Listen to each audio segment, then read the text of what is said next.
the seat. Pain shot through his head with the movement. His right calf twinged where he'd been hit by shrapnel last February, in Java, trying to intercept a formation of Jap bombers. He almost bled to death before he could land his shot-up P-40 at the airfield near Perak. What was left of the Far Eastern Air Force in Java was in the middle of evacuating back to Australia, and he ended up at the 119th Army General Hospital at Berrima, near Darwin, where he'd already been treated for wounds sustained in the Philippines. The Aussie doctors and nurses weren't impressed with him. There'd been unsubtle remarks about the intelligence of repeat customers. That was nothing compared to the oh-so-witty repartee of the RAAF types who came to visit. Ostensibly, they wanted to hear about the fighting in Java, and swap stories about the devastating Jap air raid on Darwin back on February 19th. Jack's squadron, the 17th Provisional Pursuit, did its unsuccessful best to stop the Japanese invasion of Denpasar on February 19th, so it seemed like a day unlikely to be remembered fondly by anyone except the Japs, who kept the airstrip on Denpasar and blew hell out of Darwin.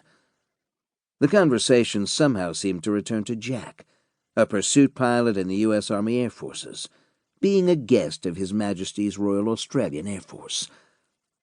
His status wasn't unique. About the only thing the U.S. AAF owned in Australia was a collection of increasingly shot-up, worn-out airplanes, and their shot-up, worn-out pilots and crews. Jack tried to work up some saliva without any luck. The wounds in his legs were through and through shrapnel wounds that barely left scars. In the adrenaline-induced focus of tangling with the Jap Zeros escorting the bombers he and Dave Malone tried to intercept near Surabaya, though, he didn't notice he was hurt or that he was bleeding. He followed Dave Malone into Perak and somehow got his P-40 down in one piece.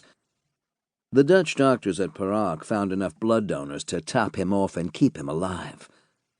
Between landing at Perak and waking up at Berrima, though, his only memory was a vague one of watching his brother Charlie land a spectacularly battle-damaged B-17, while some colonel held him up so he could watch.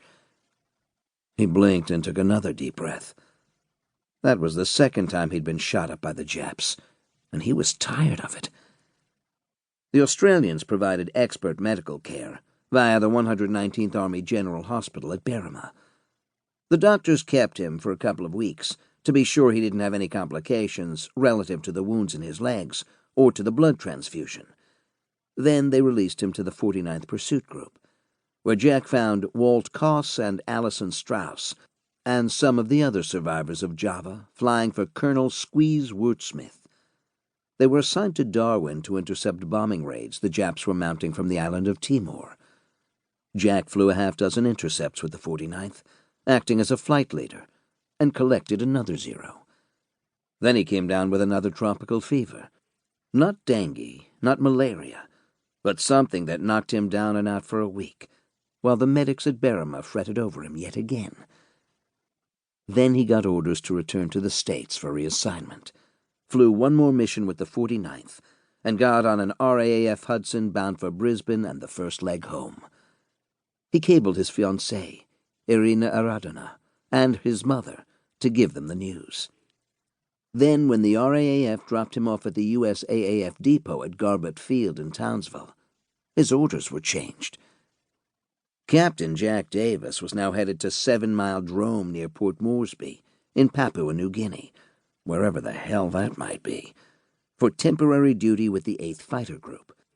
And when he heard that, he went out with the crew of the Hudson that brought him out from Darwin and tried to outdrink them. So here he was, in yet another RAAF Hudson, on the last leg of the trip north to 7 Mile Drome and the 8th Fighter Group. The kid lieutenant seated next to him was looking at him with concern.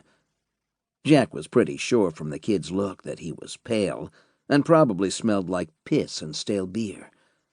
Aside from the hangover, Jack wasn't sure whatever bug inflicted that last tropical fever on him was gone. He was lucky to be in an RAF hospital staffed by Aussie doctors. An American doctor would have kept him on the ground for 2 more months. But the Aussies took a different view of things.